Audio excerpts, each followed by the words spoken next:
The dog started digging on a Tuesday. Daniel didn't think much of it at first. Colt was a working dog.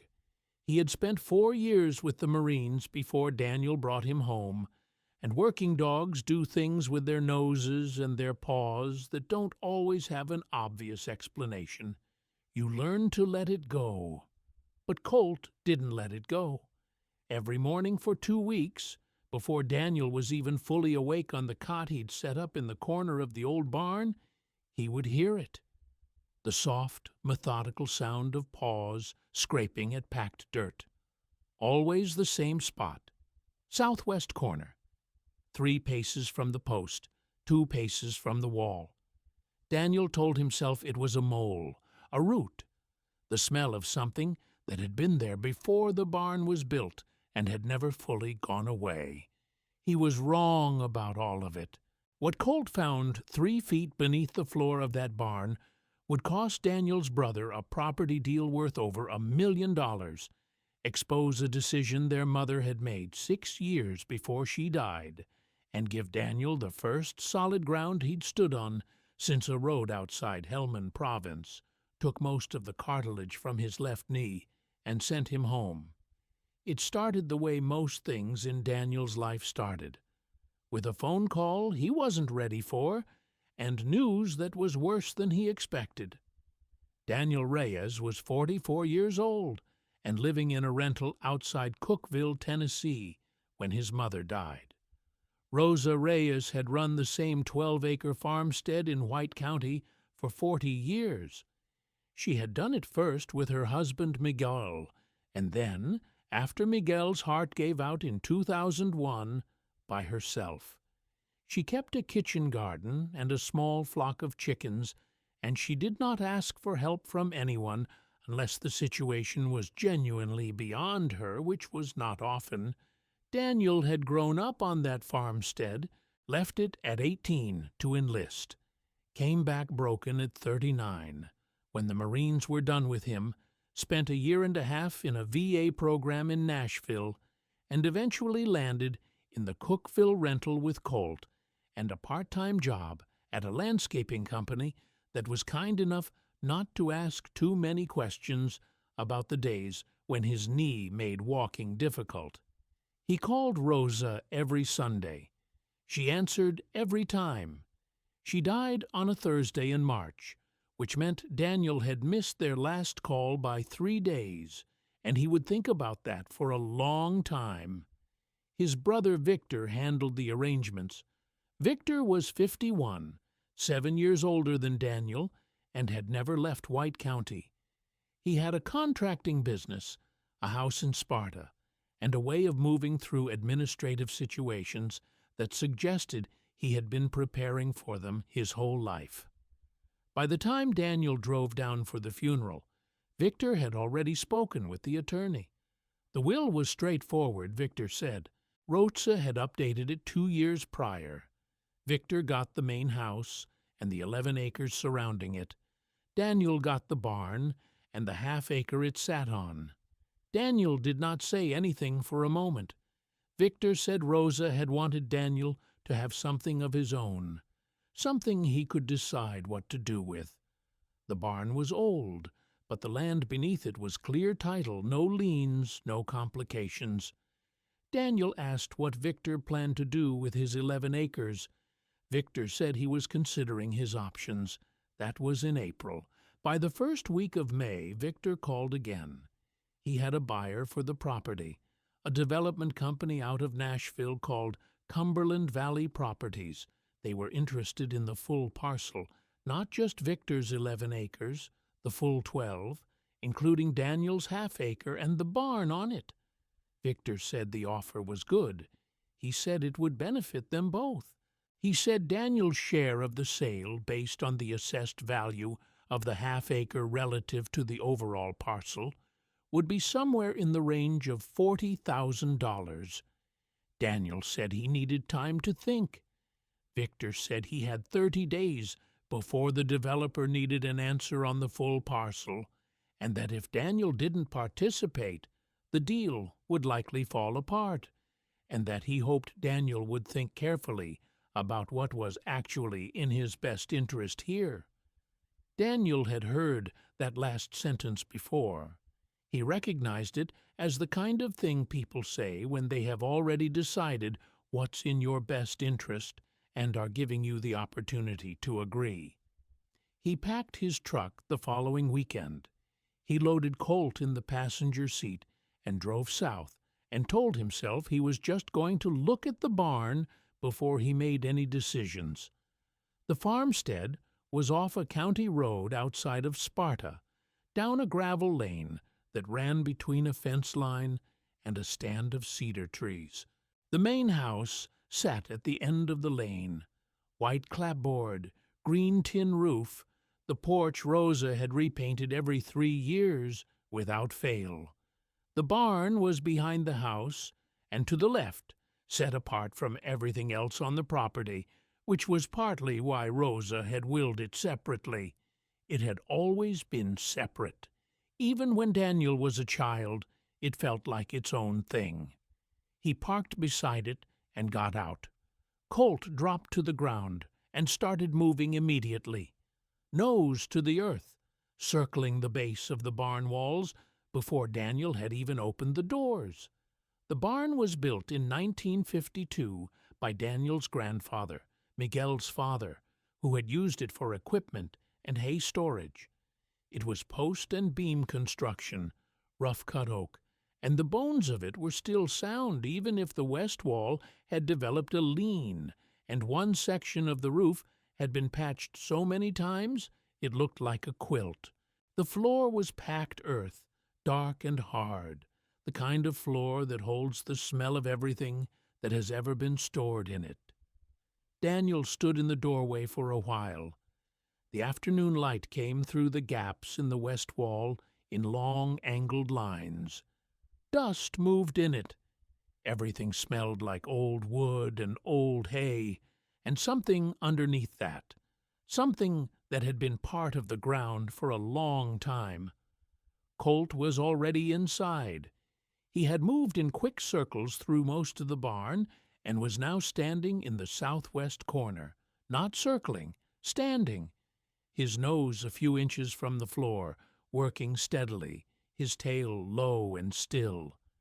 Daniel called him. Colt looked up, looked at him, and looked back at the floor.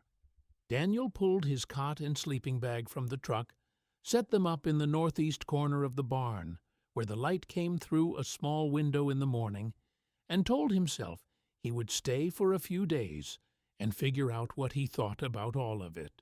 That was May 9th. He was still there on May 23rd. The first few days he kept himself busy going through what was stored in the barn. Rosa had used it for decades as overflow storage for the farm. There were old tools along one wall on a rack Miguel had built in the 60s, feed bags, long empty, folded and stacked, a riding mower that had not run since at least 2015, wooden crates that held nothing now but the memory of whatever had been in them. He organized everything. It gave him something to do with his hands, which was what he needed when his mind was working on a problem he hadn't figured out how to approach directly. The problem was this: $40,000 was not nothing. It was more money than Daniel had seen in one place since his discharge pay, and that had been gone inside 18 months. But $40,000 for a half-acre and a barn on land his mother had owned for 40 years, on land where his grandfather had built this structure with his own hands, felt like something other than fair. He did not know how to say that to Victor without it becoming an argument about every other disagreement they had ever had, which was a long list. And underneath all of it was something simpler. He was not sure he wanted to leave. He had been in the rental in Cookville for 3 years, and he had never once felt like he was somewhere he was supposed to be. The barn smelled like his childhood. The light through the west wall in the afternoon was something he recognized from 40 years ago. Colt seemed to have decided it was his property, which with Colt was not a minor thing. But a half-acre with a leaning barn and no house on it was not a place a person could reasonably live. Victor knew that. That was probably why Rosa had left it to Daniel, not as a consolation, as an invitation. But an invitation to what? He wasn't sure.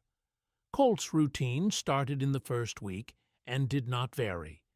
Each morning before Daniel was up, before the light came through the small window, he would wake to the sound of digging, soft and patient, not frantic, methodical, always the southwest corner, always the same spot. Daniel would get up, walk over, tell Colt to stop, and Colt would stop.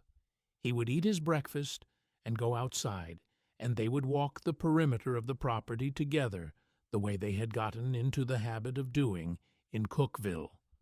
Then they would come back to the barn, and Daniel would work on whatever he had decided to work on that day, and by mid-morning Colt would be back at the corner, digging. By the end of the second week, Daniel stopped telling him to stop. Instead, he crouched down beside him and looked at the floor where Colt was working. The dirt there was no different from the rest of the floor to his eye. Same color, same density, same faint smell of mineral and old wood. But Colt had been at this for 14 days, not occasionally, every single morning without exception. Daniel knew this dog. He had watched him work in conditions where a human would have been useless. Colt did not do things without a reason. He started paying closer attention to the spot. He scraped the surface with a trowel he found on the tool rack and looked at what came up. Nothing unusual.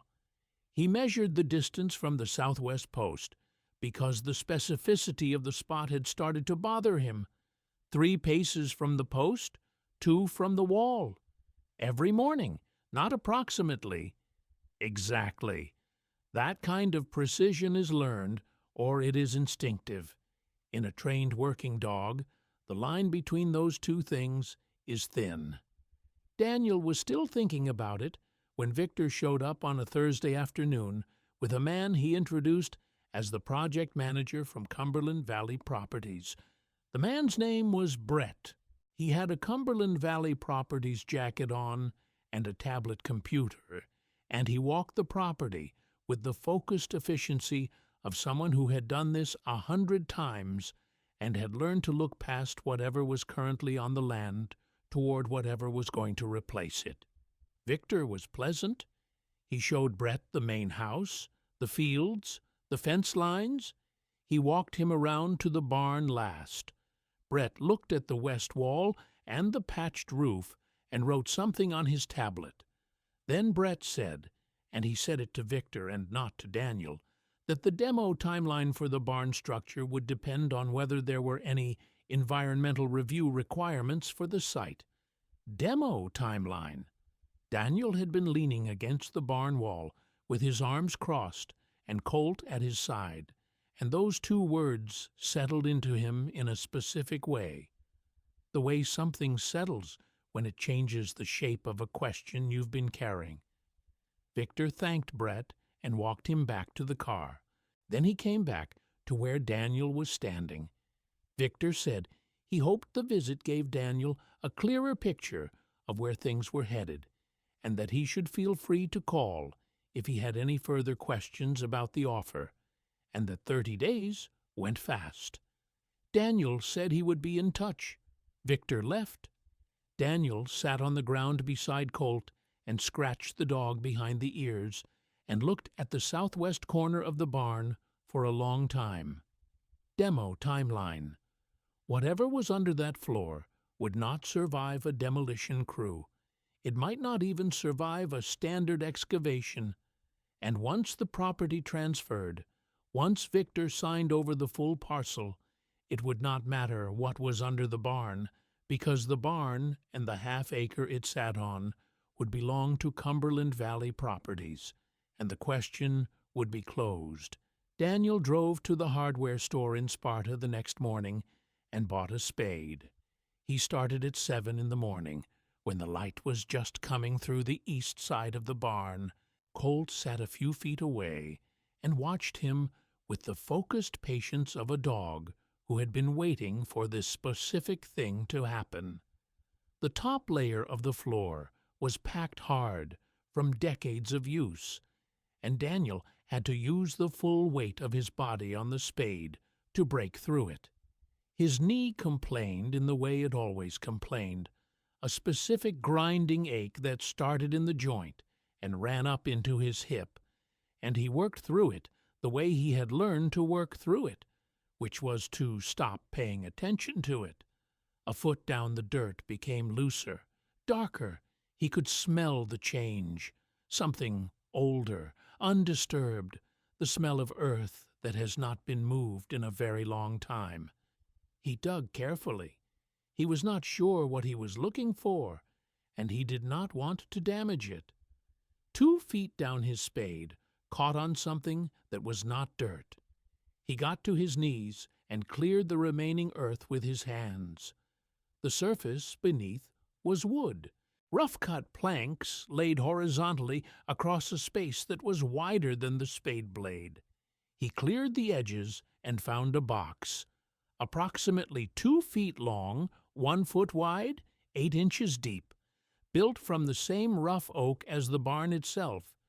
The exterior had been wrapped in tar paper and sealed at the seams with roofing tar, and whoever had done it with some care. Daniel sat back on his heels. Colt stood up and walked over and sniffed the top of the box, and then sat beside it and looked at Daniel. Daniel lifted the box out of the hole. It was heavier than it looked. He carried it to the center of the barn, where the light was better, and set it down and sat across from it. The tar paper seal had held. The box was dry inside. He could feel it when he pressed the wood. Whatever was in there had been protected. He broke the seal with a pry bar from the tool rack and opened the lid. Inside the box, wrapped in an oilskin sleeve tied with leather cord, were 3 documents and a newspaper clipping. The first document was the deed to the farmstead. The original deed from 1961, when Daniel's grandfather had bought the land, with the subsequent transfer to Miguel and Rosa in 1987, when the elder Reyes died. Daniel had seen a copy of this before. It was the expected thing. The second document was not expected. It was a mineral rights survey, dated 1987, conducted by a geological survey company out of Knoxville under contract to a natural gas exploration firm. The survey covered the full 12 acres of the farmstead and the subsurface geology to a depth of 2,000 feet. The summary section was 3 paragraphs. Daniel read it twice. The survey had identified a natural gas deposit beneath the property. The primary pocket, according to the survey, sat between 800 and 1,200 feet below the surface. The deposit was described as commercially viable. The coordinates placed the center of the primary pocket in the southwest quadrant of the property, 3 paces from the post, 2 from the wall. Daniel set the survey down and picked up the third document. It was a letter. Business letterhead from a company called Ridgeline Energy Partners, based in Nashville, dated June 2019, addressed to Rosa Reyes. Ridgeline Energy Partners wrote that they had conducted a preliminary review of available geological data for the White County region and had identified the Reyes farmstead as a property of potential interest for natural gas mineral rights acquisition. They were prepared to offer $850,000 for the subsurface mineral rights to the full 12-acre parcel. The offer was contingent on title confirmation and was valid for 90 days from the date of the letter. In the upper right corner of the letter, in Rosa's handwriting, she had written a single word and underlined it. Daniel. Not a note explaining the decision, not instructions, just his name. The way you mark something you intend to give to someone later, when the time is right." He set the letter down and picked up the newspaper clipping. It was from the White County News, also from 2019, a few months after the letter. It was a story about a family in a neighboring county who had sold their mineral rights to an energy company without fully understanding the terms, and had found themselves unable to use their own property in ways that conflicted with the extraction agreement. Rosa had circled one paragraph with a ballpoint pen. The paragraph described what a landowner should have done differently, and the first item on that list was consult an attorney before signing anything. Daniel sat in the middle of the barn for a long time. Rosa had received an offer for $850,000 in 2019 and had not signed it. She had put the documents in a sealed box and buried them under the floor of the barn she had willed specifically to Daniel. She had shown Victor the survey years ago. Daniel knew this without being certain how he knew it. Victor had a way of knowing things about the family finances, always had, the way oldest children sometimes do, and the fact that he had arranged a property sale to a development company without mentioning a mineral survey or an energy company offer was not something Daniel was prepared to call a coincidence. Victor had told him $40,000 was a fair share. Ridgeline Energy Partners had told Rosa the mineral rights alone were worth $850,000. Daniel put the documents back in the oilskin sleeve and drove to Knoxville. He found Carl Webb through a paralegal at the White County Courthouse, who told him that if the issue involved mineral rights and subsurface surveys in this part of Tennessee, Carl Webb was the person to see. Carl Webb was 67 years old and had spent 30 years doing oil and gas law before retiring to a smaller practice that he ran out of an office above a hardware store in North Knoxville. He had a desk covered in paper and a coffee maker that looked original to the building, and he read the 3 documents without saying a word, while Daniel sat across from him and Colt lay on the floor beside the door. Carl set the documents down and looked at Daniel over his reading glasses. He said, "Under Tennessee law, subsurface mineral rights are considered a separate estate from surface rights. They attach to the surface parcel unless they are explicitly severed in writing. In this case, the mineral rights to the full 12 acres had never been severed. They were part of the property Rosa owned in full.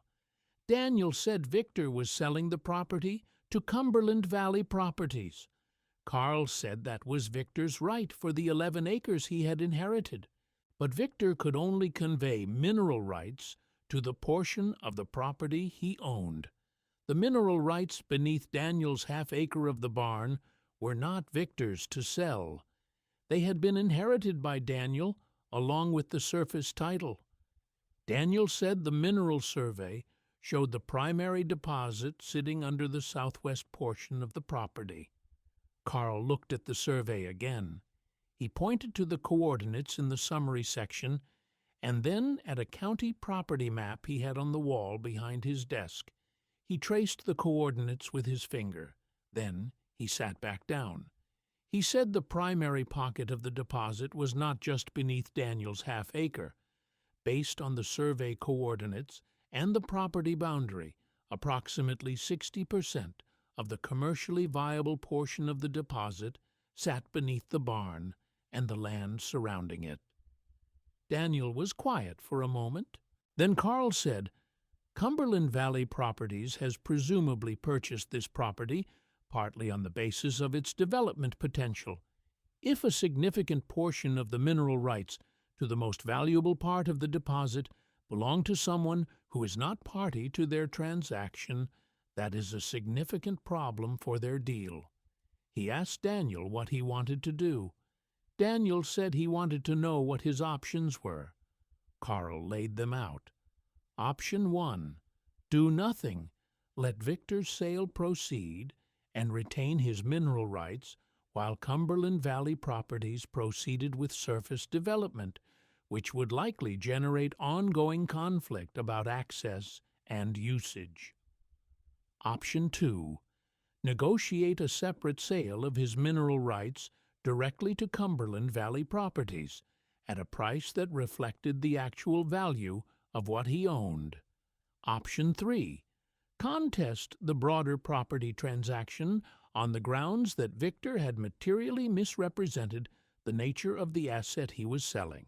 Carl said option 2 was probably the cleanest path, but he said that before Daniel made any decisions, he needed to send a letter to Cumberland Valley Properties informing them that a dispute existed over the mineral rights to a portion of the property currently under their purchase agreement.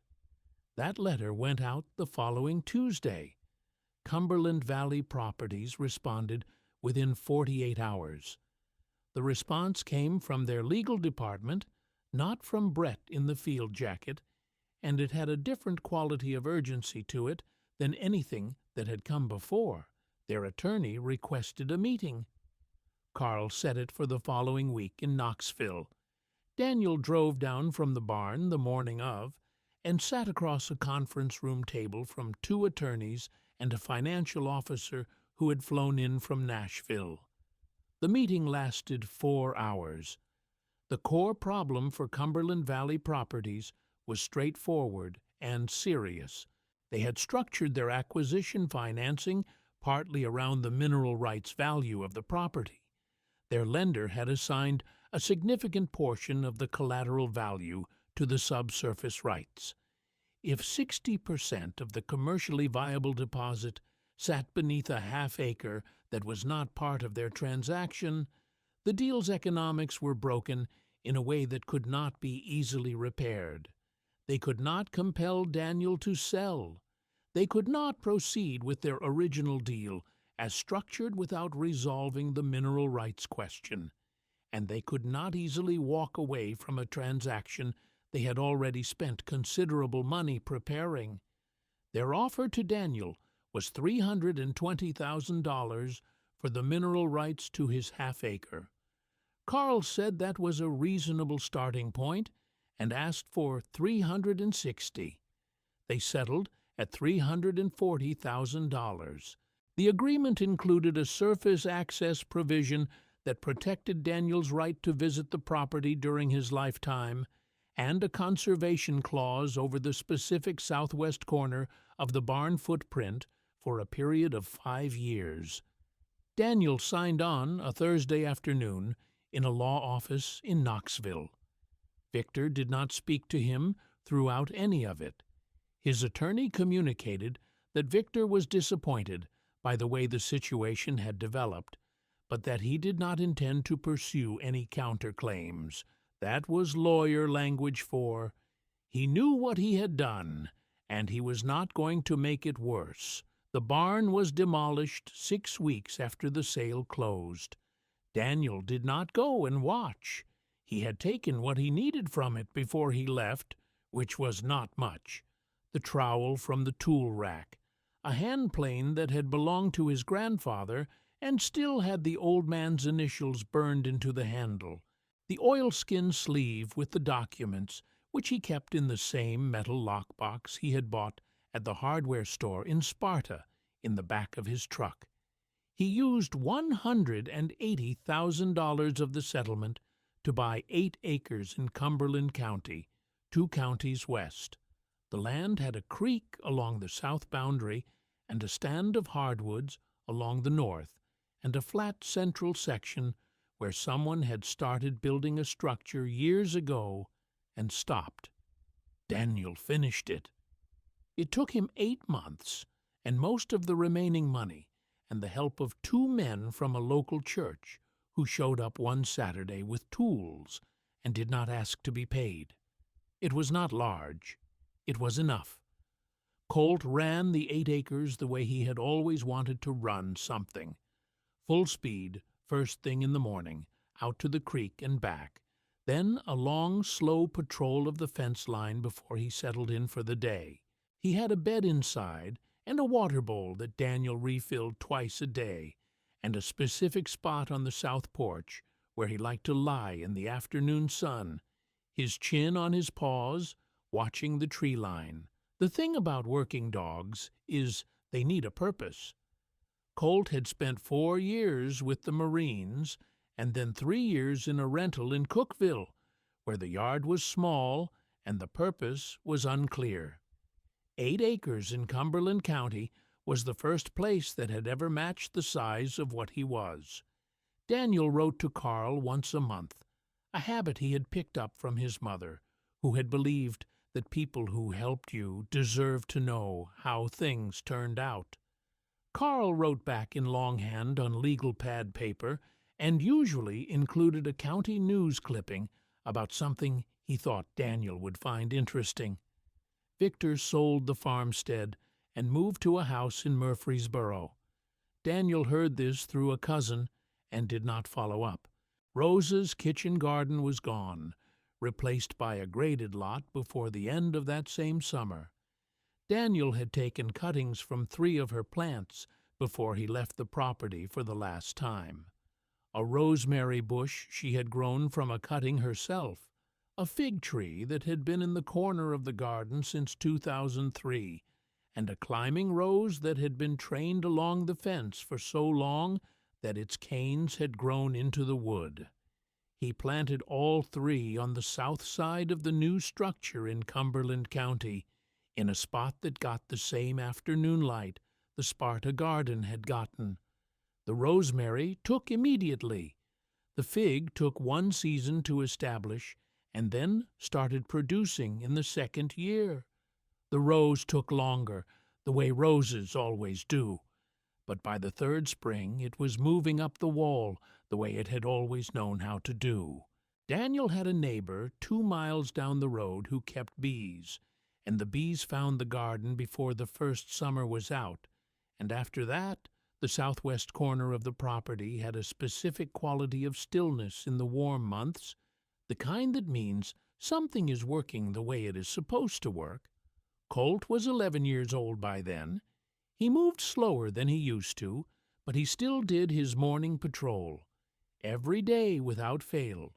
South fence, to north fence, to east gate, to West Creek and back. Daniel watched him from the porch most mornings with a cup of coffee. The dog knew the property the way working dogs know things, not by looking at it, by reading it. Every morning was the same route, and every morning Colt came back satisfied that nothing had changed, that everything was as it should be, that the ground beneath his paws was the right ground, and the man on the porch was the right man, and the 8 acres between the creek and the hardwoods were exactly where both of them were supposed to be. He was right about all of it, and it started because he would not stop digging in a southwest corner of an old barn until someone finally paid attention. Every story on this channel starts the same way. A veteran and his dog, and something the dog knew before the man did. New story drops next week. Subscribe if you want to be here when it does.